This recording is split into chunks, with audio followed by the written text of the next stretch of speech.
السلام علیکم ورحمۃ اللہ وبرکاتہ. امید ہے آپ سبھی حضرات خیریت سے ہوں گے. ٹھیک ہے، آج کا سبق ہم شروع کرتے ہیں. رحمۃ اللہ الواسعہ شرح حجت اللہ البالغہ کے صفحہ نمبر 203 پر ہیں. اصل دعا ترغیب و ترہیب وغیرہ کے سلسلے کے عادات کی حکمتوں کے لیے ضوابط. ترغیب و ترہیب اور ان کے مانند دیگر امور کے سلسلے میں جو روایات آئی ہیں اور ان میں جو عادات وارد ہوئے ہیں ان کی حکمتوں کو سمجھنے کے لیے درج ذیل 3 ضابطے یاد رکھے جائیں. پہلا ضابطہ، کبھی عدد وقتی اطلاع کے مطابق ذکر کیا جاتا ہے، حصر مقصود نہیں ہوتا. کبھی نبی کریم صلی اللہ علیہ وسلم کے سامنے نیکی اور گناہ کی باتیں پیش کی جاتی ہیں اور آپ پر ان نیک کاموں کے فضائل اور ان برے کاموں کی خرابیاں منکشف کی جاتی ہیں. چنانچہ آپ اس وقت کی اطلاع کے مطابق وہ باتیں لوگوں کو بتاتے ہیں اور آپ اس سلسلے میں کوئی عدد ذکر فرماتے ہیں اور اس عدد کے تذکرے سے آپ کا مقصود حصر نہیں ہوتا. بعد میں جب اس سلسلے کی اور باتیں معلوم ہوتی ہیں تو وہ بھی بیان کی جاتی ہیں. چنانچہ ضابطہ بنایا گیا لا مفہوم للعدد، یعنی ذکر عدد نفی ما عدا کو مستلزم نہیں، یعنی اس کے علاوہ کو مستلزم نہیں ہے. اور اس ضابطے کی بے شمار مثالیں ہیں، ذیل میں چند ذکر کی جاتی ہیں. پہلی مثال مسلم شریف کی روایت ہے کہ آپ صلی اللہ علیہ وسلم کے سامنے امت کے اعمال پیش کیے گئے، اچھے بھی اور برے بھی. اچھے اعمال میں راستے سے تکلیف دہ چیز کو ہٹانا بھی تھا اور برے اعمال میں مسجد میں بلغم ڈالنا پھر اس کو صاف نہ کرنا بھی تھا. اور ترمذی اور ابو داؤد کی روایت ہے کہ اچھے اعمال میں خس و خاشاک کو مسجد سے نکالنا تھا اور برے اعمال میں قرآن کی کسی صورت یا کسی آیت کو بھول جانا تھا. اچھے برے اعمال کے تذکرے میں یہ اختلاف وقتی اطلاع کے مطابق تھا. دوسری مثال متفق علیہ روایت میں ہے کہ 3 شخصوں کو دوہرا اجر ملتا ہے. ایک وہ شخص جو موسیٰ علیہ السلام یا عیسیٰ علیہ السلام پر ایمان رکھتا ہے، پھر وہ حضرت صلی اللہ علیہ وسلم پر ایمان لے آیا، یعنی مسلمان ہو گیا. دوسرا وہ غلام جو اللہ کا بھی حق ادا کرے اور اپنے مالک کا بھی. تیسرا وہ شخص جو اپنی باندی سے تعلیم و تربیت کے بعد آزاد کر کے شادی کر لے. اور دیگر مختلف روایات میں 6 اور حضرات کا تذکرہ آیا ہے جن کو دوہرا اجر ملتا ہے. حافظ ابن حجر رحمۃ اللہ علیہ نے فتح الباری میں کتاب النکاح باب اتخاذ السراری کی شرح میں احادیث کے حوالے سے ان کا تذکرہ کیا. مثلا ازواج مطہرات اور وہ حاکم جو فیصلے میں نفس الامری ثواب کو پالے وغیرہ. اور لکھا ہے کہ روایات میں تلاش کیا جائے تو اور بھی ایسے لوگ مل سکتے ہیں جن کو دوہرا اجر ملتا ہے. پس مذکورہ متفق علیہ روایت میں 3 کا جو عدد ہے وہ وقتی اطلاع کے مطابق ہے، اس کا حصر مقصود نہیں ہے. تیسری مثال متفق علیہ روایت ہے کہ 3 شخصوں سے اللہ تعالیٰ قیامت کے دن بات نہیں کریں گے، نہ ان کی طرف دیکھیں گے. ایک وہ شخص جو کسی سامان کے بارے میں قسم کھاتا ہے کہ گاہک اس کی جو قیمت دے رہا ہے اس سے زیادہ قیمت دینے والا شخص تھا، بہرحال ہے کہ وہ اس قسم میں جھوٹا ہے. دوسرا وہ شخص جو عصر کے بعد قاضی کے سامنے جھوٹی قسم کھاتا ہے تاکہ کسی مسلمان کا مال ہڑپ کر لے، یعنی اپنے حق میں فیصلہ کرا لے. تیسرا وہ شخص جو ضرورت سے بچا ہوا پانی فروخت کرتا ہے. قیامت کے دن اللہ تعالیٰ اس سے فرمائیں گے کہ میں آج تجھے اپنے فضل سے محروم رکھوں گا جس طرح تو نے لوگوں کو پانی سے محروم رکھا تھا جس کو تیرے ہاتھوں نے نہیں بنایا نہیں تھا. جبکہ مسلم شریف میں دیگر ایسے بہت سے لوگوں کا تذکرہ ہے جن سے قیامت کے دن اللہ تعالیٰ بات نہیں کریں گے، نہ ان کی طرف نگاہ التفات فرمائیں گے. مثلا لنگی لٹکانے والا، احسان جتانے والا، بوڑھا بدکار، جھوٹا بادشاہ اور گھمنڈی محتاج وغیرہ. اس اختلاف کی توجیہ بھی مذکورہ ضابطے سے کی جا سکتی ہے. چوتھی مثال بخاری شریف میں روایت ہے کہ 40 باتیں جن میں سب سے اونچی بکری کا دودھ پینے کے لیے عطیہ ہے.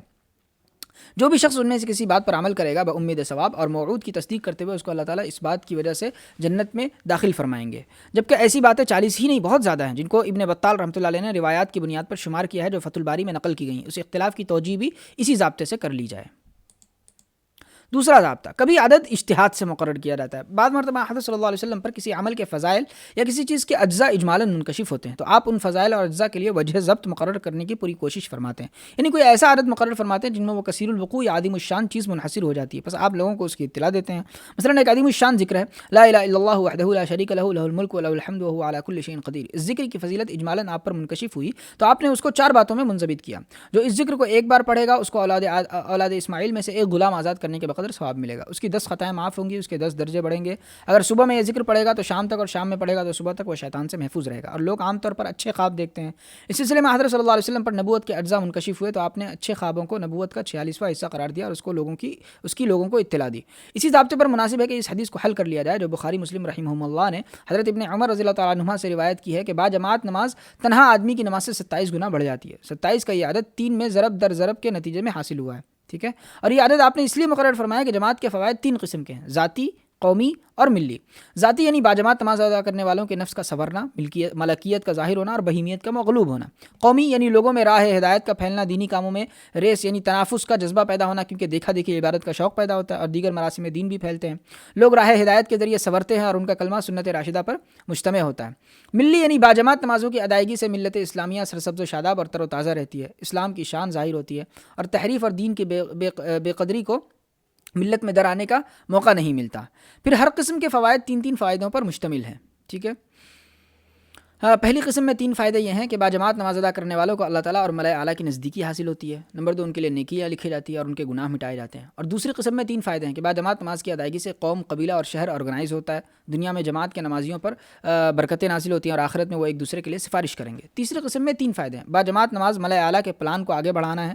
اللہ کی دراز کی ہوئی رسی کو یعنی دین کو سب مل کر مضبوط تھامنا ہے اور لوگوں کے انوار کا ایک دوسرے پر پلٹنا ہے، کیونکہ قاعدہ ہے کہ بدارہ بنے کا ببخشت کریم، معلوم نہیں کس کے طفیل میں سب کی نماز قبول کر لی جائے. پھر ان میں سے ہر ایک میں 3 فائدے ہیں. اللہ تعالیٰ کا جماعت کے نمازیوں سے خوش ہونا، فرشتوں کا ان کے لیے دعائیں کرنا، شیطان کا جماعت شروع ہونے پر دم دبا کر بھاگنا. بس یہ کل 27 فائدے ہوئے جو باجماعت نماز ادا کرنے سے حاصل ہوتے ہیں. اور بخاری اور مسلم رحمہ اللہ نے حضرت ابو ہریرہ رضی اللہ عنہ سے روایت کی ہے کہ باجماعت نماز گھر کی اور بازار کی نماز سے 25 گنا زیادہ کی جاتی ہے. اور اس کی وجہ ہے کہ جب آدمی وضو کرتا ہے، پس عمدہ وضو کرتا ہے. اول تو باجماعت نماز کرنے والا شخص وضو، طہارت، لباس، زینت وغیرہ کا خیال رکھتا ہے، کیونکہ اس کو لوگوں کے بیچ میں جانا ہے. تنہا نماز ادا کرنے والا ان سب باتوں کا اہتمام نہیں کرتا. پھر مسجد کی طرف چلتا ہے، نہیں لے چلتی اس کو گھر سے مگر نماز، یعنی وہ نمازی کے ارادے سے گھر نکلا ہو تو ہر قدم پر اس کا ایک درجہ بلند کیا جاتا ہے اور اس کی ایک غلطی مٹائی جاتی ہے. پھر جب وہ نماز سے فارغ ہو جاتا ہے تو فرشتے برابر اس کے لیے دعائیں کرتے ہیں جب تک وہ مسجد میں رہتا ہے. اے اللہ اس نمازی پر رحمت کاملہ نازل فرما، اے اللہ اس پر مہربانی فرما. یہ تو نماز کے بعد کی صورتحال ہے. اور اگر مسجد میں جلدی پہنچ گیا ہے تو تم میں سے ہر شخص برابر نماز میں رہتا ہے جب تک وہ نماز کا انتظار کرتا رہتا ہے، یعنی منتظر نماز بحکم نماز ہے. غرض جماعت سے نماز ادا کرنے والے کو اس قسم کے گناگون ثواب ملتے ہیں جو تنہا نماز پڑھنے والے کو نصیب نہیں ہوتے، اس لیے اس کا اجر بڑھ جاتا ہے. اور یہی نبوت کے انداز میں وجہ ضبط ہے. اب شاہ صاحب رحمۃ اللہ علیہ اپنے انداز پر وجہ ضبط بیان فرماتے ہیں کہ اس حدیث میں جو عدد آیا ہے وہ 5 کو 5 میں ضرب دینے سے حاصل ہوتا ہے، کیونکہ باجماعت نماز ادا کرنے میں 5 فائدے ہیں. نمازیوں کے نفوس کی درستگی، قوم کا باہم مرتب طور پر جڑنا، ملت کی پائیداری، ملائکہ کی خوشنودی اور شیاطین کی پسپائی.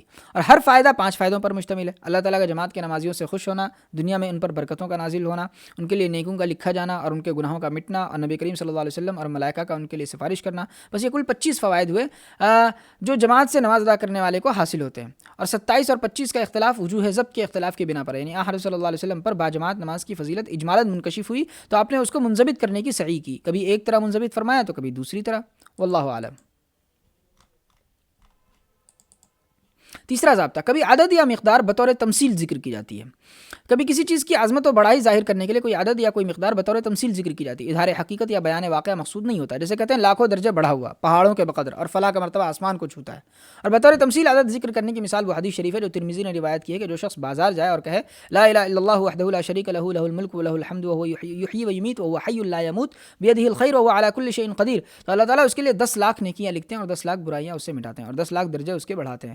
شیخ عبداللہ محدث دہلوی نے لمعات التنقی میں لکھا ہے کہ کنایۃ عن کثرۃ الثواب، یعنی یہ عدد جو ہے بطور تمثیل وہ کنایہ ذکر کیا گیا، حساب مقصود نہیں ہے.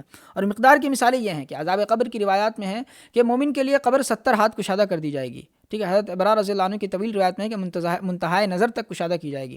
حوض کوثر کی مقدار کے بیان میں ارشاد ہے کہ میرا حوض اس فاصلے کے بقدر ہے جو کعبہ شریف اور بیت المقدس کے درمیان ہے. اور اس سلسلے میں دوسرا ارشاد ہے کہ میرا حوض البتہ زیادہ دور ہے، ایلا اور عدن تک کے فاصلے سے. بحر قلزم کے ساحل پر جانب شام واقع ہے، اس وقت وہ حکومت اردن میں ہے، اور عدن یمن میں بحر ہند کے کنارے پر ہے.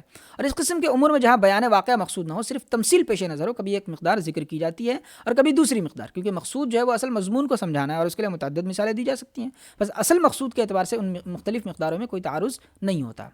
اصل سوم، جو مقدار متعین کی جائے وہ واضح اور معلوم ہو. پہلے ایک اصطلاح سمجھ لیں کہ کسر کے لغوی معنی ہے توڑنا اور جزو کے معنی ہے حصہ، اور ریاضی میں دونوں مترادف الفاظ ہیں. بس کسر اور جزو وہ عدد ہے جو 1 سے کم ہو، جیسے نصف، ثلث وغیرہ، اور اس کا مقابل صحیح ہے. پھر کسر کی 2 قسمیں ہیں، اس میں فاعل یا اس میں منطق اور اسم. ٹھیک ہے، منطق جو ہے وہ کسر ہے جس کو لفظ جز کی مدد کے بغیر بولا جا سکے، یعنی مستقل لفظ سے اس کا تلفظ ممکن ہو.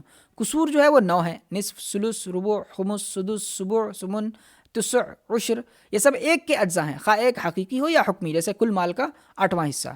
اسم وہ کسر ہے جس کو جزء من کذا کی مدد کے بغیر نہ بولا جا سکے، جیسے 11واں حصہ کے لیے کہیں گے جزء من 11، 17ویں کے لیے جزء من 17، اور 29ویں حصے کے لیے جزء من 29. وقس علی ھذا، عشر کے بعد تمام قصور جزء اسم ہیں اور یہ سب ایک حقیقی یا حکمی کے اجزاء ہیں. فیصد کے لیے یہ تعبیر نہیں ہے، اس کے لیے عربی میں فی المئہ کی تعبیر ہے، جیسے 20 فی المئہ یعنی 20%. اور ہر کسر کا مخرج وہ عدد ہے جس کی طرف وہ کسر منصوب ہوتی ہے، جیسے سمن 8واں، یہ 8 کی طرف منصوب ہے، اور وہاں لاحقہ ہے جو عدد کے بعد نسبت کو ظاہر کرنے کے لیے لایا جاتا ہے. بس سمن کا مخرج 8 ہے، یعنی سمن نکالنا ہو تو ایک چیز کے 8 حصے کریں گے اور ان میں سے ایک حصہ لیں گے تو 8واں ہوگا. 6 حصے کرنے سے، 4 حصے کرنے سے سمن نہیں نکلے گا. اب اس ضروری تمہید کے بعد اب شاہ صاحب رحمۃ اللہ علیہ کی بات شروع کی جاتی ہے. فرماتے ہیں کہ جب کسی حکم شرعی میں کوئی مقدار متعین کی جائے تو ضروری ہے کہ وہ واضح اور معلوم ہو. لوگ اس مقدار کو حکم کی نظائر میں استعمال کرتے ہوں اور وہ مقدار حکم کے مبنی اور حکمت کے ساتھ مناسبت بھی رکھتی ہو.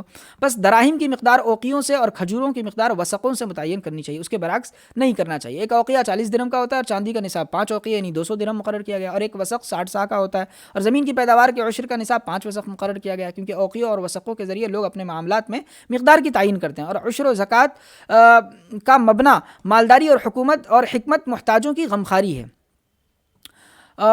اور ان مقادیر کو ان سے مناسبت ہے. اوقیوں اور وسقوں کی معتد بھی مقدار کے ذریعے ہی مالداری حاصل ہوتی ہے. لوگ فخر سے کہتے ہیں کہ میرے پاس اتنے اوقی ہیں، میرے کھیت میں یا میرے باغ میں اتنے وسق اناج یا کھجوریں پیدا ہوئی. اور جس کے پاس مال اور غلے کی کافی مقدار ہوتی ہے اس پر فقراء کی مواسات لازم ہوتی ہے. اور جہاں صحیح عدد مقرر کرنے کی کوئی صورت نہ ہو، کوئی جز مقرر کرنا ضروری ہو، وہاں ایسا جز مقرر نہیں کرنا چاہیے جسے حساب کے ماہرین ہی نکال سکیں. مثلا 17واں حصہ اور 29واں حصہ، یعنی جزء اسم مقرر نہیں کرنا چاہیے کیونکہ اس کا استخراج، اس کو نکالنا عام لوگوں کے لیے مشکل ہے، بلکہ جزء منطق مقرر کرنا چاہیے جس کا استخراج یعنی جس کو نکالنا آسان ہے.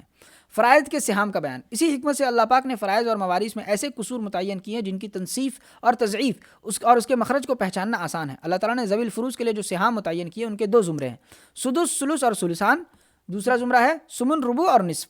ہر زمرے کے سہام اول سے آخر کی طرف ڈبل ہوتے ہیں اور آخر سے اول کی طرف ہاف ہوتے ہیں. جیسے سدس کو ڈبل کیا جائے تو ثلث ہو جائے گا، اور ثلث کا دوگنا ثلثان ہے، اور ثلثان کا آدھا ثلث ہے، اور ثلث کا آدھا سدس ہے. اسی طرح دوسرے زمرے کو بھی سمجھ لیجئے. اور علم المیراث میں ایسے سہام جن میں تنصیف و تضعیف کی نسبت ہے اس لیے مقرر کیے گئے ہیں کہ زائد حصہ پانے والے کی برتری اور کم حصہ پانے والے کی کوہتری سرسری نظر ہی میں معلوم ہو جائے، اور ہر ذمے کے لیے مسائل کی تخریج آسان ہو جائے. مثلا میت کی اولاد نہ ہو تو بیوی کو ربع اور شوہر کو اس کا دوگنا نصف ملتا ہے. اس سے بادی النظر ہی میں مرد کی برتری اور عورت کی میراث میں کمتری معلوم ہو جاتی ہے. اور جہاں پہلی مقرر کردہ اور شریعت میں لحاظ کردہ مقدار سے کم کوئی ایسی مقدار مقرر کرنے کی ضرورت پیش آئے جن میں 2 چند کی نسبت نہ ہو تو نصف اور واحد یعنی کل کے درمیان ثلثان سے تجاوز نہیں کیا جائے گا، اور ربع اور نصف کے درمیان ثلث سے تجاوز نہیں کیا جائے گا کیونکہ ان کے علاوہ دیگر اجزاء ان سے زیادہ مخفی ہیں. یہی بات کتاب کے قسم 2 میں فرائض کے بیان میں الفاظ دیگر اسی طرح بیان کی گئی ہے کہ مذکورہ 2 زمروں میں سے ہر زمرہ کے سہام میں تو باہم تنصیف اور تضعیف کی نسبت ہے، لیکن اگر دونوں زمروں کے سہام کو باہم ملا کر دیکھا جائے گا تو اور بھی نسبتیں پیدا ہوں گی. کل اور نصف کے درمیان ثلثان آئے گا، نصف اور ربع کے درمیان ثلث آئے گا، اور ربع اور ثمن کے درمیان سدس آئے گا، اور خمس اور سبع کو چھوڑ دیا جائے گا کیونکہ وہ دونوں جز اخفا ہیں. اس کے بعد تعین مقدار کے لیے 3 ضابطے اور بیان کیے ہیں. پہلا ضابطہ، جب کسی ایسی چیز کی مقدار متعین کرنی پڑے جو بس برائے نام ہو تو 3 سے اس کا اندازہ مقرر کیا جائے گا کیونکہ جمع قلت کا اقل درجہ 3 ہے. مثلا بڑے استنجا کے لیے بہت ڈھیلے لے کر جانا چاہیے تاکہ خوب اچھی طرح صفائی ہو جائے، مگر یہ بہت بس برائے نام بہت ہے کیونکہ بہت کا مطلب ٹوکرا بھر کر ڈھیلے لے جانا نہیں ہے. اس لیے شریعت کے 3 کا عدد، شریعت نے 3 کا عدد مقرر کیا. دوسرا ضابطہ، اگر وہ چیز مذکورہ والا چیز سے زائد ہو اس کا اندازہ 10 مقرر کرنا چاہیے کیونکہ 10 جمع قلت کا آخری درجہ ہے، ٹھیک ہے، اور جمع کثرت کا ابتدائی درجہ ہے. مثلا اس امت کے لیے نیکیوں کا ثواب بہت رکھا گیا اور یہ بہت اول بہت سے زیادہ ہے. چنانچہ سورۃ الانعام آیت نمبر 160 میں اعلان کیا گیا کہ جو شخص نیک کام کرے گا تو اس کے لیے اس کا 10 گنا ہے. تیسرا ضابطہ، اگر کوئی چیز کم و بیش ہوتی رہتی ہے اس کا اندازہ اس طرح مقرر کیا جائے گا کہ کم سے کم مقدار کو بھی لیں گے اور زیادہ سے زیادہ کو بھی، پھر دونوں مقداروں کو جمع کر کے 2 سے تقسیم کریں گے، جو حاصل قسمت ہوگا وہ اوسط ہوگا، اسی کو معیار مقرر کر دیا جائے گا. مثلا فقہی مسئلہ ہے کہ مسافت سفر ظاہری روایت کے مطابق 3 رات دن کی مسافت ہے، میلوں سے اس کی تعین نہیں کی گئی، مگر متاخرین نے تعین کی ہے اور ان میں اختلاف ہوا ہے. ایک قول 15 فرسخ کا ہے، دوسرا 18 کا، تیسرا 21 کا، کیونکہ کوئی سفر تیز رہا ہوتا ہے، کوئی مسافر تیز رہا ہوتا ہے، کوئی سست رہا ہو. اس لیے فقہاء نے فتویٰ کے لیے درمیانی قول اختیار کیا کیونکہ 21/15 36 ہوتا ہے اور اس کا آدھا جو ہے وہ 18 ہے. زکوٰۃ کی مقداریں اور ان کی حکمتیں. زکوٰۃ کے باب میں شریعت نے 4 مقداریں متعین کی ہیں. خمس جو 5واں حصہ رکاز میں واجب کیا ہے، جیسے مال غنیمت میں خمس واجب کیا. عشر باغات اور کھیتوں کی پیداوار میں واجب کیا ہے جبکہ سینچائی پر محنت یا خرچ نہ کیا گیا. نصف عشر باغات اور کھیتوں کی مقدار میں واجب کیا ہے جبکہ سینچائی پر محنت یا خرچ کیا گیا ہو. ربع عشر سونے چاندی کرنسی اور اموال تجارت میں واجب کیا ہے. اور مویشی کی زکوٰۃ میں عدد صحیح مقرر کیا ہے، اور اونٹوں گایوں اور بکریوں کی زکوٰۃ متفاوت مقرر کی ہے، کیونکہ زکوٰۃ کی زیادتی کا مدار پیداوار کی کثرت اور مصارف کی قلت پر ہے، اور عام طور پر دنیا میں کمائی کے اعتبار سے لوگوں کے 4 درجے ہیں، اور مناسب یہ ہے کہ ہر 2 درجوں میں سے زیادہ فرق واضح ہونا چاہیے، اور اس کی صورت یہی ہو سکتی ہے کہ ان 4 مراتب میں سے ہر مرتبہ دوسرے کا دوگنا ہو۔ اس لیے مذکورہ واجبات شرعیہ میں بھی تضعیف کی نسبت ہے۔ ربع عشر کا دوگنا نصف عشر ہے، اور اس کا دوگنا عشر ہے، اور اس کا ڈبل خمس ہے۔ تفصیل آگے آئے گی۔ مالداری کی تعین کیسے کی جائے؟ اگر مالداری کا مثال کے طور پر اندازہ ٹھہرانے کی ضرورت پیش آئے تو مناسب ہے کہ غور کیا جائے کہ لوگوں کے عرف میں مالداری کیا چیز ہے، اور ان کے عرف میں مالداری کے احکام کیا ہیں، اور اس سلسلے میں عام مکلفین کا حال دیکھنا چاہیے۔ اس سے قطع نظر کہ وہ مشرق کے باشندے ہیں یا مغرب کے، عرب ہے یا عجم، نیز جو صورت تجویز کی جائے وہ لوگوں کے لیے ایک فطری راہ کی طرح ہونی چاہیے، بشرطے کہ کوئی مانع نہ ہو، کیونکہ اگر جمہور کے عرف و عادات پر مدار نہیں رکھا جائے گا تو احوال پراگندہ ہو جائیں گے۔ نیز اعتبار اگلے عربوں کی حالت کا ہے جن کی زبان میں قرآن کریم نازل ہوا ہے اور جن کے عرف و عادت کے مطابق قوانین شریعت کی تعین ہوئی ہے۔ چنانچہ سورۃ التوبہ کی آیت نمبر 34-35 میں جس کنز کا ذکر آیا اور جس میں سے راہ خدا میں خرچ نہ کرنے پر عذاب علیم کی خوشخبری دی گئی ہے، وہ مال اگر بصورت چاندی ہے تو اس کا اندازہ 5 اوقیہ کیا گیا ہے، کیونکہ رقم کی اتنی مقدار ایک چھوٹی فیملی کے لیے سال بھر کے مصارف کے لیے دنیا کی اکثر آبادیوں میں کافی ہے۔ قحط سالی کا زمانہ اور بہت بڑے شہر اور اس کے مضافات مستثنیٰ ہیں، کیونکہ اس زمانے میں اور ان مقامات میں زندگی گراں بار ہوتی ہے۔ اگر وہ مال مویشی کی شکل میں اور مثال کے طور پر بکریاں ہیں تو چھوٹے گلے کی مقدار 40 اور بڑے ریوڑ کی مقدار 120 مقرر کی گئی ہے، اور اگر وہ مال زراعت کی شکل میں ہے تو اس کا اندازہ 5 وسق یعنی تقریباً 10 کوئنٹل کیا گیا ہے، کیونکہ غلے کی یہ مقدار ایک چھوٹی فیملی کے سال بھر کے مصارف کے لیے کافی ہے۔ چھوٹی فیملی میں 3 افراد ہوتے ہیں، 2 میاں بیوی اور ایک نوکر یا بچہ، اور آدمی رات دن میں زیادہ سے زیادہ 1 مد یعنی تقریباً 800 گرام یا 1 رتل تقریباً 400 گرام کھاتا ہے، اور روٹی کے ساتھ لاؤن وہ چیز جس سے روٹی لگا کر کھائے وہ بھی ضروری ہے، اور پیداوار کی مذکورہ مقدار ان ضروریات کے لیے کافی ہے۔ اور مائع کثیر کا اندازہ قلتین سے کیا گیا ہے، کیونکہ معادن یعنی پانی کی وہ جگہ جن میں پانی کا اصل اور مرکز ہو، جیسے کنویں، چشمے وغیرہ میں پانی 2 مٹکوں سے کم نہیں ہوتا، اور عربوں کے معاشرے میں برتنوں کا پانی اس سے زیادہ نہیں ہوتا، اس لیے قلتین کو کثیر پانی ٹھہرایا گیا، اور زکوٰۃ کے علاوہ دیگر تقدیرات شرعیہ کو اسی پر قیاس کر لیجیے۔ نوٹ: قلتین کی روایت جس پانی کے بارے میں سوال کے جواب میں وارد ہوئی ہے اس سے تو معلوم ہوتا ہے کہ اس میں مائع کثیر کی نہیں بلکہ مائع جاری کی مقدار مقرر کی گئی ہے، یعنی یہ روایت چشموں اور آبشاروں کے پانی کے بارے میں ہے۔ تفصیل قسم دوم میں پانی کے احکام میں آئے گی۔ قضاء اور رخصت کی حکمتیں۔ اللہ تعالیٰ نے بندوں سے جس کام کا مطالبہ کیا ہے وہ مامور بھی ہے، اور جس کام سے روکا ہے وہ منہی عنہ ہے۔ پھر اگر بندہ وہ کام بعین ہی کرے جس کا اس سے مطالبہ کیا گیا تو اس کا نام ادا ہے، اور اگر اپنے پاس سے اس کا بدل پیش کرے تو اس کا نام قضا ہے۔ اور احکام تکلیفیہ کے لحاظ سے بندوں کی 2 حالتیں، ایک عام حالات جن سے آدمی روزمرہ کی زندگی میں دوچار ہوتا ہے، دوسری خصوصی حالات جن سے بعض لوگوں کو بعض اوقات میں سابقہ پڑتا ہے۔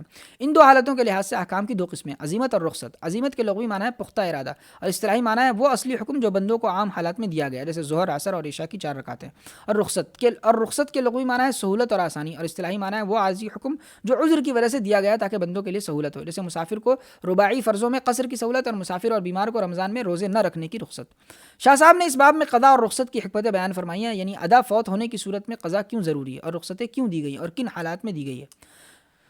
جوہر عمل سے زیادہ عمل کی ظاہری صورت مطلوب ہے۔ ملی سیاست کا تقاضا یہ ہے کہ جب کسی چیز کا حکم دیا جائے یا کسی چیز سے روکا جائے اور مخاطبین اس حکم کی غرض بخوبی نہ جان سکتے ہوں تو ضروری ہے کہ اس حکم کو اس چیز کی طرح گردانا جائے جو اپنی خاصیت سے مؤثر ہوتی ہے، جس کی اثر اندازی کو لوگ تسلیم کرتے ہیں اگرچہ وہ اس کی وجہ نہیں جانتے۔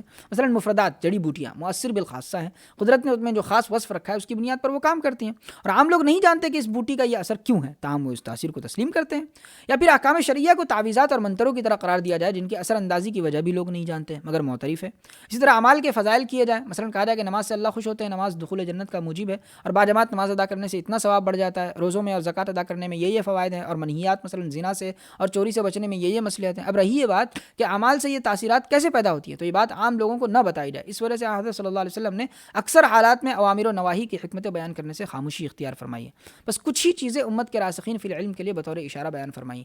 اسی وجہ سے حاملین دین متین حضرات خلفائے راشدین اور ائمہ دین میں ملی احکام کی ظاہری صورت کا ان کے جوہر کی تحصیل سے زیادہ اہتمام کرتے تھے۔ حضرت فاروق اعظم رضی اللہ عنہ کا تو یہاں تک ارشاد ہے کہ میں بحرین کا جزیہ نماز میں گن لیتا ہوں اور لشکر کا ساز و سامان نماز میں تیار کر لیتا ہوں، یعنی اگر نماز میں خود بخود خیال ادھر ادھر چلا جائے تو کچھ حرج نہیں، اس سے نماز خراب نہیں ہوتی، اگرچہ روح متاثر ہوتی ہے مگر روح سے عمل کی ظاہری صورت زیادہ مطلوب ہے۔ اور اسی وجہ سے قدیم اور جدید مفتیان کرام کا یہ طریقہ رہا ہے کہ وہ فتویٰ دیتے وقت مسئلے کی دلیل سے تعارض نہیں کرتے، کیونکہ دلیل کا بیان بھی حکمت کا درجہ رکھتا ہے جو بعض مرتبہ عام لوگوں کے لیے ناقابل فہم بن جاتی ہے۔ اس لیے عام لوگوں کو تو نفس سے کم بتانا چاہیے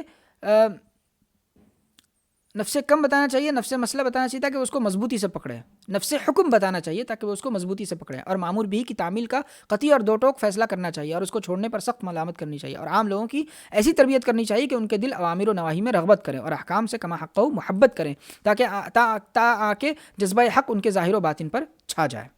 جب ادا فوت ہو جائے تو قضا ضروری ہے، اور ادائیگی میں دشواری ہو تو رخصت ضروری ہے۔ جب لوگوں کا دینی مزاج پختہ ہو جائے، پھر اگر کسی ضروری عارض کی وجہ سے معمور بھی ادا نہ ہو سکے، مثلا سوتا رہ جائے یا نماز بھول جائے، تو اس کا بدل مقرر کرنا ضروری ہے جو معمور بھی کا قائم مقام بنے، کیونکہ اندرین صورت مکلف دو حال سے خالی نہیں ہوگا۔ پہلی حالت، یا تو اس مشقت و حرج کے باوجود جس سے آدمی دوچار ہے معمور بھی کی ادائیگی ضروری قرار دی جائے گی، تو یہ بات شریعت کے موضوع کے خلاف ہوگی۔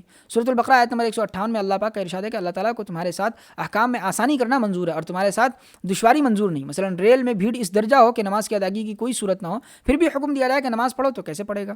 دوسری حالت، یا پھر معمور بھی کو بالکلیہ پس پش ڈال دیا جائے، یعنی نہ ادا ضروری ہو نہ قضا، تو نفس معمور بھی کے چھوڑنے سے مانوس ہو جائے گا اور وہ حکم خداوندی کو رائگاں کرنے کی راہ پر رواں دواں ہو جائے گا۔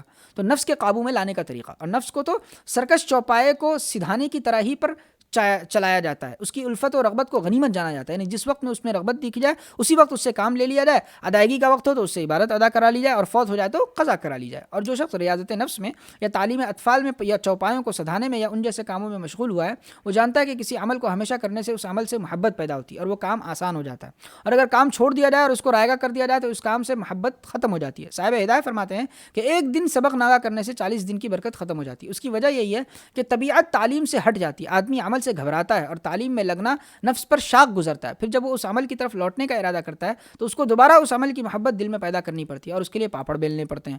اس لیے ضروری ہے کہ ادا فوت ہونے کی صورت میں قضا مشروع کی جائے، اور جب عمل میں دشواری پیش آئے تو سہولتیں دی جائے تاکہ مکلف آسانی کے ساتھ احکام پر عمل پیرا ہو سکے۔ پھر قضا تو اسی نص سے واجب ہوتی ہے جس سے ادا واجب ہوئی ہے، مگر رخصت کے لیے مستقل نص ضروری ہے، اور اس سلسلے میں بہترین چیز انبیاء کی خداداد فراست ہے۔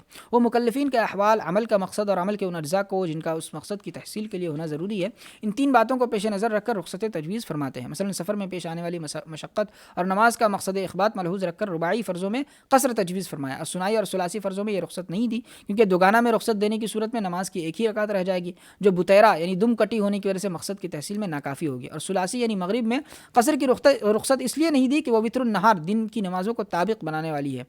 اب 1.5 رکعت تو ہو نہیں سکتی اور 1 رکعت دم کٹی رہ جائے گی، اور 2 رکعتیں باقی رکھنے میں وہ دن کا وتر نہیں رہے گی۔ رخصتوں کے لیے 3 اصول۔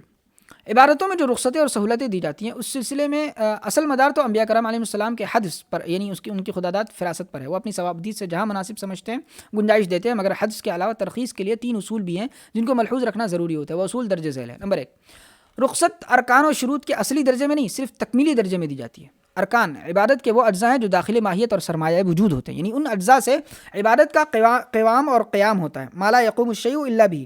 اور شرائط وہ امور ہیں جو حقیقت سے خارج اور لازم ہوتے ہیں۔ قیام، قرات یا فاتحہ، رکوع، سجدہ وغیرہ نماز کے ارکان ہیں۔ طہارت، ستر عورت، استقبال وغیرہ شرائط ہیں۔ اور عبادت کے ارکان و شرائط میں 2 چیزیں ہوتی ہیں، ایک ان کا اصلی درجہ جو ان سے مقصود و مطلوب ہوتا ہے، جس کے بغیر اصل غرض کے پیش نظر وہ چیز قابل شمار نہیں ہوتی۔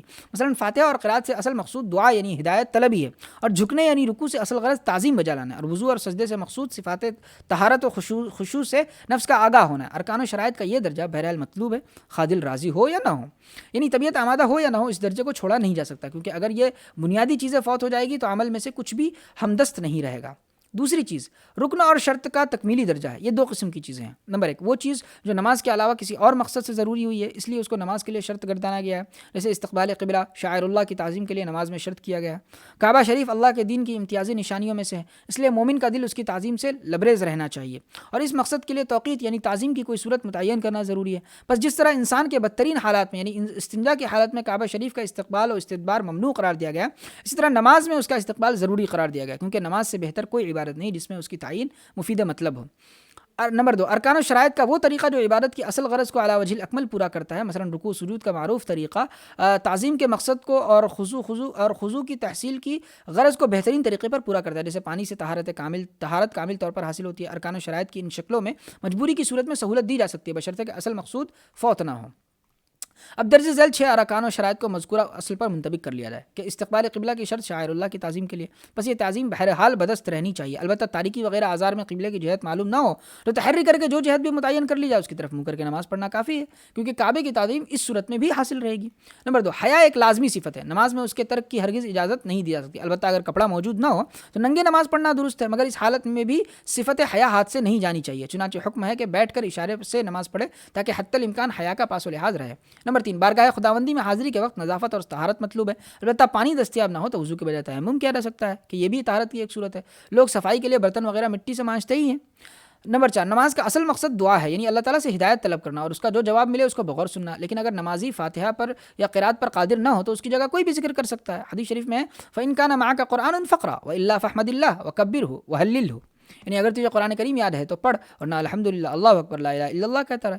ہدایت کی درخواست با ادب پیش کرنا اور اس کا جواب با ادب سننا ضروری ہے، اور اس کی شکل دست بستہ قیام کی تجویز کی گئی ہے جو تکمیلی درجہ ہے، پس بوقت عذر قیام ترک کر کے بیٹھ کر یا لیٹ کر نماز پڑھنا جائز ہے۔ تعظیم اور خشوع کی صفتیں نماز میں ضروری ہیں اور اس غرض کی تحصیل کے لیے رکوع اور سجود تجویز کیے گئے ہیں، بس اصلی درجہ تو بہرحال ضروری ہے، اس میں رخصت نہیں دی جا سکتی، البتہ اس کا جو تکمیلی درجہ ہے یعنی رکوع سجود کی ظاہری شکل، اس میں غیر مستطیع کو رخصت دی جا سکتی ہے، وہ اشارے سے رکوع سجدہ کر سکتا ہے۔ ٹھیک ہے، چلیے آج ہم یہیں تک رہنے دیتے ہیں، اس کے بعد کل پڑھیں گے انشاءاللہ۔ اس کے بعد ہم اگلی کتاب کی طرف بڑھتے ہیں، روایات فلسفہ، جس کے صفحہ نمبر 157 پر ہیں ہم۔ مارکسی معاشی انصاف کو سب سے بڑا اخلاقی نصب العین مانتے ہیں۔ وہ کہتے ہیں کہ جس معاشرے میں ہر شخص کی ضروریات بوجہ احسن پوری ہوتی رہیں، اپنے اور بیوی بچوں کے مستقبل سے متعلق کوئی خدشہ نہ ہو، اس میں اجتماعی احساس تحفظ پیدا ہو جاتا ہے جو بدی کے محرکات کا خاتمہ کر دیتا ہے۔ اس معاشرے کے افراد کو وعظ و نصیحت کی احتیاج نہیں رہتی۔ دوسری طرف جو شخص افلاس و مسکنت کا شکار ہو، جس کی ابتدائی ضروریات پوری نہ ہوتی ہوں، جسے اپنی بیوی بچوں کے مستقبل کا غم کھایا جا رہا ہو، اسے وعظ و نصیحت یا توکل و قناعت کا درس بدی کے ارتکاب سے باز نہیں رکھ سکتا۔ گویا مارکسی اخلاقیات میں معاشی اور اخلاقیاتی مسائل یا معاشی اور اخلاقی نصب العین باہم دیگر وابستہ ہیں۔ مارکسیوں کا عقیدہ ہے کہ اخلاقی محاسن اسی صورت میں پنپ سکتے ہیں جب معاشی انصاف عملاً قائم کر دیا جائے۔ مارکسی کہتے ہیں کہ روایتی اخلاق کی بنیاد شخصی حظ و مسرت پر رکھی گئی ہے، جبکہ اخلاقیات کا نصب العین افراد کا حظ نہیں بلکہ معاشی انصاف کا قیام ہے، جس سے تمام لوگ حظ و مسرت سے بہرہ ور ہو سکتے ہیں۔ مارکسی کہتے ہیں کہ اجتماعی معاشرے کا اخلاق قدیم اخلاق کی طرح مابعد طبیعیاتی، ماورائی یا مثالیاتی نہیں ہوگا بلکہ عملی اور معروضی ہوگا۔ مارکسیوں کا عقیدہ ہے کہ مثالی فرد مثالی معاشرے کو قائم نہیں کر سکتا بلکہ مثالی معاشرہ مثالی افراد کو جنم دیتا ہے۔ آلڈس ہکسلے نے مارکسیوں پر اعتراض کیا ہے کہ وہ اپنے مقاصد کے حصول کے لیے ہر قسم کے وسائل کو جائز سمجھتے ہیں، اور اس کے جواب میں مارکسی کہتے ہیں کہ نظریہ اور عمل کی تفریق کی طرح مقصد اور وسیلے کی تفریق بھی بے معنی ہے، دونوں ایک دوسرے سے جدا نہیں بلکہ مل کر اکائی بناتے ہیں۔ جہاں تک آرٹ اور ادبیات کا تعلق ہے، مارکسیوں کے خیال میں پیداوار کے علائق سیاسی، عمرانی اور اقلیتی اعمال کی طرح جمالیاتی فعلیت کو بھی معین کرتے ہیں، اور صداقت اور خیر کی طرح جمال کی قدر کو بھی اضافی مانتے ہیں۔ ان کا ادعا ہے کہ جب یہ کہا جائے کہ آرٹ زندگی کے لیے، تو اس کا مطلب، جیسا کہ ان کے معترضین کہتے ہیں، یہ نہیں ہوتا کہ آرٹ مقصدی ہے، اس کا مطلب یہ ہے کہ آرٹ زندگی کے معروضی احوال کی پیداوار ہے۔ معروضی زندگی آرٹ کو جنم دیتی ہے، اس لیے آرٹ بھی زندگی کو تقویت بخشتا ہے۔ فنکار پر یہ لازم نہیں آتا کہ وہ شعوری سطح پر چند واضح مقاصد ذہن میں رکھ کر کوئی نظم کہے یا ناول لکھے۔ جب اس کی نظم یا ناول کی جڑیں حقیقتاً بھوری زمین میں پیوست ہوں گی تو وہ زندگی کا ایک شگفتہ نمونہ بن کر نمودار ہوگا۔ جس طرح پھول زمین سے اپنا رنگ و روپ لے کر کھلتا ہے، ایسا نہیں ہوتا کہ وہ خاک سے بے رنگ اگتا ہے اور بعد میں اس کی پتیوں پر گلکاری کی جاتی ہے۔ انجلس نے کہا ہے کہ مصنف کے ذاتی نقطہ نظر کا اظہار جتنا خفی ہوگا، ادب اور فن کے لیے اتنا ہی مفید ہوگا۔ مارکسی ناقدین ادب فرانسیسی جمالیین کے نعرے آرٹ برائے آرٹ کے قائل نہیں ہیں اور اسے مریضانہ جمال پرستی کا کرشمہ سمجھتے ہیں جو موضوعیت اور فردیت کے دامن میں پرورش پاتی ہے۔ ان کے خیال میں آرٹ زندگی کے لیے ہے کیونکہ اس کی اساس زندگی ہے۔ بقول فرانس مہرنگ، مارکس آرٹ برائے آرٹ کا مخالف تھا اور ادب و فن میں حقیقت نگاری کو اہم سمجھتا تھا۔ اسے سروانٹیز اور بالزاک جیسے حقیقت نگار پسند تھے۔ مارکسی ناقدین فن کہتے ہیں کہ ذاتی املاک کے سلبی تصور نے جس قابوچیانہ خود غرضی کو فروغ دیا، اس نے ادب اور فن میں موضوعیت اور داخلیت کا روپ دھار لیا۔ جس طرح ایک سرمایہ دار ذاتی منفعت پر معاشرے کی بہبود کو قربان کر دیتا ہے، اسی طرح ایک موضوعیت پسند فنکار اپنی نرگسیت اور درون بینی کے باعث زندگی کے جاندار تقاضوں اور انسان دوستی کی قدروں سے قطع نظر کر لیتا ہے۔ وہ کہتے ہیں کہ سرمایہ دارانہ ماحول میں معلمین اخلاق، فلاسفہ اور سیاست دانوں کے افکار و نظریات کی طرح فنکار اور ادیب کا نقطہ نظر بھی مسخ ہو جاتا ہے، اس کا احساس مرید اور اس کی نگاہ کج ہو جاتی ہے۔ اس لیے زندگی سے براہ راست موضوع لینے لینے کے بجائے وہ اپنے دل میں غوطہ زنی کرتا ہے. اس کے الجھے ہوئے خیالات اور مریدانہ احساسات کو سادہ اور سلیس اسلوب میں بیان میسر نہیں آ سکتا. اس لیے اس کا طرز بیان بھی گنجلک ہو جاتا ہے اور وہ اسے رمزیت یا تجریدی آرٹ کہہ کر اپنی کوتاہیوں کا جواز پیش کرنے کی کوشش کرتا ہے. مارکسی کہتے ہیں کہ فنکار کی تخلیقات اسی صورت میں صحت مند ہو سکتی ہیں جب وہ ایک صحت مند معاشرے میں زندگی بسر کر رہا ہو اور اس کے احساسات میں وہی فطری شگفتگی اور تازگی ہو جو بہار کی کلیوں میں ہوتی ہیں. صحت مند معاشرے ہی میں انسان دوستی کی قدریں پنپ سکتی ہیں. تالستائی کی طرح مارکسیوں کے خیال میں آرٹ کا منصب زیادہ سے زیادہ لوگوں کو مسرت کا سامان بہم پہنچانا ہے. یہی سبب ہے کہ اجتماعی ممالک میں لوک گیتوں اور لوک ناچوں کو روز افزوں مقبولیت حاصل ہو رہی ہے. مارکسی ناقدین سے کہا جائے کہ جاگیرداروں کے نظام معاشرت نے جو معاشی ناانصافی پر مبنی تھا دنیا کے بعض عظیم ترین فنکار اور ادیب پیدا کیے تھے تو وہ جواب دیتے ہیں کہ ان زمانوں کا عظیم آرٹ زوال پذیر معاشرے میں تضادات کی پیداوار ہے. جیسا کہ 19ویں صدی کے زوال پذیر معاشرے نے گوئٹے اور شیلر کو پیدا کیا جن کا آرٹ معاصر زوال پذیر قدروں کے خلاف بغاوت کی نشاندہی کرتا ہے. مارکسی جدلیاتی مادیت کو ایک انقلابی جذبہ سمجھتے ہیں. لینن کا قول ہے کہ انقلابی نظریے کے بغیر کوئی انقلابی تحریک بارآور نہیں ہو سکتی. طبقاتی کشمکش جدلیاتی مادیت کی ایک صورت ہے جس کے 3 نمایاں پہلو ہیں: اقتصادی کشمکش، سیاسی کشمکش، نظریاتی کشمکش. ان سب کا آپس میں گہرا تعلق ہے اور ایک کو دوسرے سے جدا نہیں کیا جا سکتا. جدلیاتی مادیت پسندوں کے خیال میں افراد کی اصلاح کی کوششیں بیکار ہیں. وہ کہتے ہیں کہ یہ فرد کی اصلاح نہیں ہو سکتی جب تک کہ معاشرے کی اصلاح نہ کی جائے. دوسرے الفاظ میں فرد کو بدلنے کے لیے اس اقتصادی ماحول کو بدلنا ضروری ہے جس کے سانچے میں وہ ڈھلتا ہے. انجلس کا قول ہے کہ محل میں رہنے والا اور جھوپڑے میں رہنے والا مختلف طریقوں سے سوچتے ہیں. وہ اب تک جھوپڑے میں رہنے والے کو محل میں یا محل میں رہنے والے کو جھوپڑے میں نہیں رکھا جائے گا. اس کے سوچنے کے انداز اور طرز احساس کو بدلا نہیں جا سکتا. جن ارباب فکر نے جدلیاتی مادیت کی تشریح و توضیح کی یا نئے حالات میں اس کی نئے سرے سے ترجمانی کی ان میں سے لینن کا ذکر ہو چکا ہے جس نے جدید طبیعیات کے انکشافات کی روشنی میں جدلیاتی مادیت کے اصولوں کی صداقت واضح کی. اس کے علاوہ اس نے سامراجی دور میں تحریک انقلاب کی نئی راہیں متعین کی. یاد رہے کہ مارکس کے زمانے میں تجارتی اور اقتصادی سامراج کے نقوش پوری طرح نہیں ابھرے تھے. وہ تجارتی آزاد روی کا دور تھا اس لیے قدرتاً مارکس سامراجی معاشرے کے قوانین کا تشخص نہ کر سکا. چنانچہ اس کا نظریہ یہ تھا کہ اجتماعی انقلاب دنیا بھر کے ترقی یافتہ بورژوا ممالک میں بیک وقت برپا ہوگا. مارکس کی موت کے بعد جب سرمایہ داری نظام نے تنزل پذیر جارحانہ سامراج کی صورت اختیار کی تو بدلتے ہوئے احوال کی روشنی میں لینن اور اسٹالن نے یہ نظریہ پیش کیا کہ اجتماعی انقلاب کسی ایک ملک میں بھی برابر ہو سکتا ہے. لینن کی یہ دین ٹرائسکی اور دوسرے قدامت پسند اجتماعیوں کے نظریات پر قابل قدر فتح کا درجہ رکھتی ہے. چین میں ماؤ زیدونگ نے وہی کام کیا جو سوویت روس میں لینن نے انجام دیا تھا. اس نے چین کے سیاسی و اقتصادی احوال کا معروضی انداز نظر سے جائزہ لے کر ایسے عملی اقدامات کیے کہ ایک طرف جاپانی حملہ آور پسپا ہو گئے, دوسری طرف چیانگ کیشک کو شکست کھا کر ملک چھوڑنا پڑا. ان فتوحات کے علاوہ ماؤ زیدونگ نے جدلیاتی مادیت کے نظریے کی نئی سرے سے ترجمانی کی جو بعض پہلوؤں سے تعمیری اور تخلیقی حیثیت رکھتی ہے. اس کے 2 مقالے عمل اور تضاد نہایت پرمغز ہیں جن سے ماؤ زیدونگ کی فطانت اور ظرف بینی کا ثبوت ملتا ہے. عمل میں ماؤ نظریہ علم سے بحث کرتا ہے. وہ کہتا ہے کہ علم کو کسی صورت میں بھی عمل سے جدا نہیں کیا جا سکتا. عمل بہر صورت علم سے مقدم ہے کہ عمل کے بغیر علم ممکن الحصول نہیں. لہذا ماورائی علم یا ماورائی صداقت کا کوئی وجود نہیں. نظریہ عمل پر مبنی ہوتا ہے اس لیے عمل ہی علمی صداقت کا واحد معیار ہے. دوسرے الفاظ میں معقولات کبھی بھی محسوسات و مدرکات سے علیحدہ یا ماورا نہیں ہوتے بلکہ محسوسات و مدرکات ہی سے اخذ کیے جاتے ہیں. انسان محسوسات و مدرکات ہی سے نتائج کا استخراج کر کے منطق علم یا معقولات تک پہنچتا ہے.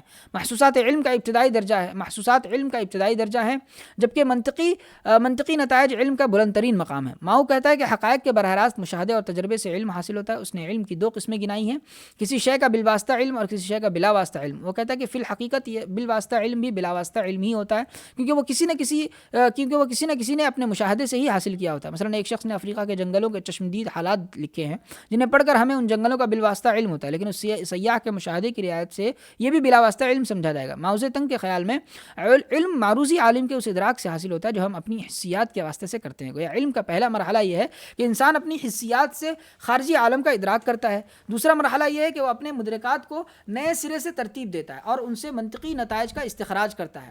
یہ معقولات کا درجہ ہے. ماؤ کہتا ہے کہ سچے مدرکات ہی صحیح معقولات کی بنیاد بن سکتے ہیں. جو شخص یہ کہتا ہے کہ معقولات کا ادراک بغیر حسیات کے واسطے کے ممکن ہے وہ مثالیت پسند ہے اور جس کا ادعا یہ ہے کہ صرف عقلی استدلال سے ہی حقیقت کا علم ہو سکتا ہے جبکہ مدرکات اس میں ناکام رہتے ہیں. وہ عقلیت پرست ہے. یہ لوگ اس بات کو فراموش کر دیتے ہیں کہ محسوسات بہر صورت معقولات سے مقدم ہوتے ہیں اور معقولات کا استخراج محسوسات کے واسطے ہی سے ممکن ہو سکتا ہے. ماؤ زیدونگ کا عقیدہ ہے کہ ایک جدلیاتی مادیت پسند کا حصول علم کا معقولات کے استخراج پر معقولات کے استخراج پر ختم نہیں ہو جاتا. وہ کہتا ہے کہ جدلیاتی مادیت کا کام یہی نہیں ہے کہ معروضی عالم کے قوانین کو سمجھ کر اس کی تشریح کی جائے، بلکہ ان قوانین کی عملی تعبیر سے عالم کو تبدیل کرنا بھی ہے۔ یہ خیال ظاہراً مارکس سے ماخوذ ہے۔ ماؤ کے مقالے تضاد کا آغاز بورژوا معاشرے کے نظریہ ارتقاء کے ذکر سے ہوتا ہے۔ ماؤ کہتا ہے کہ ایک عالم مابعد طبیعیات کی طرح ایک ارتقائیت پسند بھی دنیا کو ایک عالم مابعد طبیعیات کی طرح ایک ارتقائیت پسند بھی دنیا کو جامد اور مربوط اشیاء کا مجموعہ سمجھتا ہے۔ اس کے خیال میں اشیاء روز ازل سے اپنی اصلی شکل و صورت میں موجود ہیں، ان میں تبدیلی صرف کمیت ہی کی ہوتی ہے، یعنی گھٹتی بڑھتی رہتی ہے۔ اس تبدیلی کا سبب اشیاء کے اندرون میں نہیں ہوتا بلکہ خارج میں ہوتا ہے۔ نیز کوئی شے کسی دوسری شے میں تبدیل نہیں ہو سکتی۔ اس سے وہ یہ نتیجہ اخذ کرتے ہیں کہ آقا اور غلام یا سرمایہ دار اور محنت کش کی تفریق بھی ازل سے موجود ہے اور ابد تک رہے گی۔ معاشرے کی تبدیلیوں کو وہ جغرافیائی ماحول یا خارجی اسباب ہی سے منسوب کرتے ہیں۔ علماء ارتقاء اشیاء میں کیفیت کا سبب نہیں بتا سکتے، نہ یہ بتاتے ہیں کہ فطرت کے اعمال تبدیل ہو کر اپنی اصل صورت سے مختلف صورت کیسے اختیار کر لیتے ہیں۔ اس کے برعکس جدلیاتی مادیت کا ادعا یہ ہے کہ اشیاء کی تبدیلی کا راز ان کے اندرون میں ہے، جہاں ازداد کی پیکار جاری رہتی ہے۔ یہی پیکار حرکت کا سبب بھی ہے۔ نباتات، حیوانات یا انسان کے اندرون میں جو تبدیلی ہوتی ہے وہ کمیت کی ہو یا کیفیت کی، بہر صورت داخلی تضاد کے باعث ہی واقع ہوتی ہے۔ اسی طرح معاشرے کے اندر جو تبدیلیاں ہوتی ہیں داخلی تضاد کے باعث ہوتی ہیں۔ یہی تضاد مختلف طبقات کے تصادم کا باعث ہوتا ہے۔ جدلیاتی مادیت پسند خارجی اسباب و محرکات کی اہمیت کو تسلیم کرتے ہیں اور کہتے ہیں کہ خارجی اسباب تبدیلی کی شرائط ہیں، جبکہ داخلی اسباب کو تبدیلی کی بنیاد سمجھا جا سکتا ہے۔ ماؤ زیدونگ کے خیال میں ہر شے میں آفاقی و انفرادی تضاد کا اجتماع ہوتا ہے، اس لیے کسی شے کا مطالعہ کرتے وقت ضروری ہے کہ اس کے داخل میں جو آفاقی و انفرادی تضاد عمل میں آیا ہے اس کا مطالعہ دونوں کے باہمی عمل اور رد عمل سے کیا جائے۔ تضاد کی آفاقیت اور انفرادیت کے مابین جو رابطہ ہے وہی تضاد کے عوامی اور خصوصی پہلوؤں کے مابین بھی ہے۔ اول الذکر سے اس کا مطلب یہ ہے کہ تمام فطرتی اعمال میں تضاد موجود ہے۔ حرکت، اشیاء، اعمال، فکر تمام تضاد ہیں۔ تضاد کا انکار ہر شے کا انکار ہے۔ ماؤ کا کہنا ہے کہ ارتقاء کے ہر مرحلے پر صرف ایک ہی نمایاں تضاد ہوتا ہے جو مؤثر و کار فرما ہوتا ہے، اس کے مقابلے میں دوسرے تضادات ثانوی درجہ رکھتے ہیں۔ پہلے اس نمایاں اور بڑے تضاد کا کھوج لگانا ضروری ہے۔ مثلا مارکس کے زمانے میں بھی ہمیشہ کی طرح آفاقی و انفرادی تضادات موجود تھے، لیکن مارکس نے معاشرے میں بورژوا اور پرولتاری کے نمایاں تضادات کا کھوج لگایا، جس سے طبقاتی کشمکش کے خد و خال واضح ہو گئے اور عمل ارتقاء کو تقویت بہم پہنچی۔ لینن، اسٹالن اور ماؤ زیدونگ کے علاوہ جورجوس آلٹرز، یاخوت پوڈوسٹینک، ایڈورٹائزکی، کارڈول وغیرہ نے بھی جدلیاتی مادیت کی تشریح و ترجمانی کی۔ اب اشتمالی ممالک میں جدلیاتی مادیت کو محض انقلابی فلسفہ ہی نہیں سمجھا جاتا بلکہ اسے باقاعدہ سائنس کا درجہ دے دیا گیا ہے۔ ٹھیک ہے، تو اب ہم اپنے اگلے کتاب کی طرف پڑھتے ہیں، آخری کتاب کی طرف، لامذہبی دور کا تاریخی پس منظر، جس کے صفحہ نمبر 152 پر ہیں۔ نظریہ جنسیت کے مبادیات اور ستون۔ نظریہ جنسیت ان امور سے بحث کرتا ہے جو فرد کی زندگی کی غیر شعوری گہرائیوں میں واقع ہوتے ہیں اور تحلیل نفسی کے ذریعے ان تک پہنچا جاتا ہے۔ اس کی تحقیق و تدقیق میں خوابوں، لغزشوں، ظرافتوں اور خاص طور پر عصبی اختلال کو بنیاد بنایا گیا۔ یعنی ان چیزوں کی تحلیل میں فرائڈ کو جو دبی ہوئی خواہشیں اور گرہیں ملی وہ زیادہ تر جنسی نوعیت کی تھی، بالخصوص عصبی اختلال کی ہر صورت میں اس کو جنسی خرابیاں ہی نظر آئی جو محض جنسی خواہشوں کو دبا دینے پر مبنی تھی۔ فرائڈ کے نزدیک عصبی اختلال کی ابتدا دبی ہوئی طفلی جنسیت سے ہوتی ہے، لیکن یہ دبی ہوئی طفلی جنسیت انہی اشخاص کے ساتھ مخصوص نہیں ہے جن پر زندگی کے کسی دور میں اعصابی حملہ ہوا، بلکہ ہر فرد میں زندگی کے اہم جز کی حیثیت سے موجود ہوتی ہے اور کردار کی ایسی خصوصیتوں کا باعث ہوتی ہے جن کا سرسری نظر میں جنسیت سے تعلق ناممکن معلوم ہوتا ہے۔ گویا تین لفظ دبی ہوئی، طفلی اور جنسیت فرائیڈی نفسیات کے تین ستون ہیں۔ ٹھیک ہے، شعور اور لاشعور کی طرف نفس انسانی کی تقسیم۔ نظریہ جنسیت میں نفس انسانی کی تقسیم شعور اور لاشعور کی طرف کی گئی ہے۔ نمبر 1، شعور نفس انسانی کا وہ حصہ ہے جس کے ذریعے انسان سوچنے، سمجھنے اور تصرفات وغیرہ کے قابل بنتا ہے۔ نمبر 2، لاشعور وہ حصہ ہے جو شعور کے نیچے موجود رہتا ہے اور انسان کے تمام جذبات اور خیالات وغیرہ کا سرچشمہ بنتا ہے۔ یہ حصہ شعور کے مقابلے میں بہت بڑا ہے اور ان دونوں میں تقریباً ایسا ہی تعلق قائم ہے جیسا کہ جھاگ اور سمندر کے درمیان، یعنی شعور جھاگ ہے اور لاشعور سمندر ہے۔ اس لاشعور میں ہر وقت ایک زبردست جنسی خواہش موجود رہتی ہے اور انسان کو بے قرار اور بے چین رکھتی ہے۔ شعور کے ذریعے انسان اس کی تسکین کا سامان فراہم کرنا چاہتا ہے، لیکن احساس کے باوجود شعور چند بڑی رکاوٹوں کی وجہ سے ان خواہشات کی تکمیل نہیں کر سکتا، جس کا نتیجہ یہ ہوتا ہے کہ انسان کو مستقل بے چینی اور بے قراری لاحق ہو جاتی ہے اور پھر وہ جنون وغیرہ دماغی امراض میں مبتلا ہو جاتا ہے۔ یہ رکاوٹیں مذہب، قانون، اخلاق وغیرہ کی مصنوعی بندشیں اور سماج کے پرفریب ڈھکوسلے ہیں جو جنسی تسکین کی راہ میں آڑے آتے ہیں اور خواہشات کی تکمیل نہیں ہونے دیتے ہیں۔ لاشعور کی تمام تر نوعیت میں جنسی و محبت و خواہشات کی کار فرمائی۔ فرائڈ کے نزدیک لاشعور کی جنسی خواہشات جوانی میں نہیں پیدا ہوتی بلکہ ہر انسان اپنی پیدائش کے وقت ان کو ساتھ لاتا ہے، البتہ ہر دور میں اس کی مناسبت سے مظاہرہ کی شکلوں میں تبدیلی ہوتی رہتی ہے۔ مثلا بچوں کا انگوٹھا چوسنا، چیزوں کو کاٹنا، منہ میں رکھنا، ملنا، ملوانا، تھپکوانا وغیرہ سب جنسی خواہشات کی تشفی کا مظہر ہے۔ اس طرح بچے کا پیخانہ پیشاب کرنا، چیزوں کی طرف دیکھنا، منہ پھیر لینا، چیزوں کو پھاڑنا، نیچے پھینک دینا، ٹانگوں اور ہاتھوں کی حرکات وغیرہ بھی جو بھی بچے کے لیے حسی اور از خود لذت کا باعث ہو، سب جنسی ہیں. پھر بچہ جب بڑا ہوتا ہے تو لڑکی کو باپ سے اور لڑکے کو ماں سے مقابلتاً زیادہ محبت ہوتی ہے. یہ محبت بھی جنسی ہوتی ہے اور اس کے رد عمل میں لڑکی کو ماں کے خلاف اور لڑکے کو باپ کے خلاف ایک قسم کی رقابت پیدا ہو جاتی ہے. یہ جذبہ رقابت بھی جنسی نوعیت کا ہوتا ہے. غرض فرائڈ ہر قسم کے محبت آمیز کردار، رفاقت و دوستی، فن موسیقی، علم و ہنر کے شوق کو جنسی لذت کے تحت داخل کرتا ہے. حتیٰ کہ عام بول چال میں کسی شے سے محبت کا تذکرہ اور کام کرنے کا شوق بھی اس کے نزدیک جنسی خواہشات سے تعلق رکھتا ہے.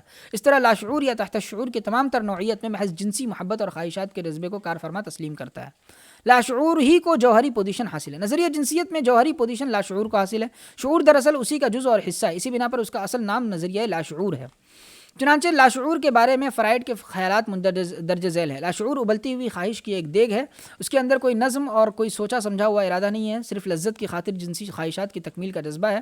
منطق کے قوانین بلکہ ازداد کے اصول بھی لاشعور کے عمل پر حاوی نہیں ہوتے. مخالف خواہشات ایک دوسرے کو زائل کرنے کے بغیر اس میں پہلو بپہلو ہمیشہ موجود رہتی ہیں. لاشعور میں کوئی ایسی چیز نہیں جو نفی سے مشابہت رکھتی ہو، اور ہمیں یہ دیکھ کر حیرت ہوتی ہے کہ فلسفی کا یہ دعویٰ کہ وقت اور فاصلہ ہمارے افعال کے لازمی عناصر ہیں لاشعور کی دنیا میں غلط ہو جاتا ہے. لاشعور کے اندر کوئی ایسی چیز نہیں جو وقت کے تصور سے علاقہ رکھتی ہو. لاشعور میں وقت کے گزرنے کا کوئی نشان نہیں، اور یہ ایک حیرت انگیز حقیقت ہے جس کے معنی سمجھنے کی طرف ابھی تک فلسفیوں نے پوری توجہ نہیں کی کہ وقت کے گزرنے سے لاشعور کے عمل میں کوئی تغیر واقع نہیں ہوتا. ایسی خواہشات عمل جو لاشعور سے کبھی باہر نہیں آئی بلکہ وہ ذہنی تاثرات بھی جنہیں روک کر لاشعور میں دبا دیا گیا ہو، لاشعور میں ہر لحاظ سے غیر فانی ہوتے ہیں اور سالہ سال تک اس طرح محفوظ رہتے ہیں گویا ابھی کل وجود میں آئے ہوں. اس نظریے میں انسان کو حیوانی اور شہوانی تقاضوں سے بلند کرنے والی کوئی توانائی نہیں. ظاہر ہے کہ جب لاشعور کو جنسی خواہش کی ابلتی ہوئی دیگ تسلیم کیا جائے اور اس کی تمام تر نوعیت میں جنسی محبت اور خواہشات کا جذبہ مانا جائے تو پھر شخصیت انسانی میں کون سی توانائی ایسی باقی رہتی ہے کہ جس کی سرگرمیاں حیوانی اور شہوانی تقاضوں سے بلند ہو اور انسان مغلوب الشہوات حیوان بننے سے محفوظ رہ سکے. چنانچہ اس نظریے کے مطابق انسان نہ صرف یہ کہ شرمناک حیوانی اور شہوانی تقاضوں کا غلام بنتا ہے بلکہ فطرتاً برا اور پیدائشی بدبخت قرار پاتا ہے، کیونکہ فرائڈ نے لاشعور کے علاوہ شخصیت انسان میں کوئی ایسی جوہری توانائی نہیں تسلیم کی ہے جس کے تقاضے بلند ہو اور اس کی مدد سے انسان شرمناک جنسی خواہشات پر قابو حاصل کر سکے. فوق الشعور اور ایگو کی حیثیت. بلا شبہ فرائڈ کے نظریے میں فوق الشعور کا ذکر ملتا ہے کہ جب بچہ بڑا ہوتا ہے اور والدین کے ساتھ جذبہ محبت میں کمی ہو جاتی ہے تو فوق الشعور ہی ایک ایسا وصف ہے کہ بچے کے سامنے آدرشوں کو پیش کرتا ہے اور وہ ان سے محبت کرنے لگتا ہے، پھر اس کی وجہ سے مذہب، اخلاق اور ضمیر وغیرہ کا دباؤ محسوس کرتا ہے.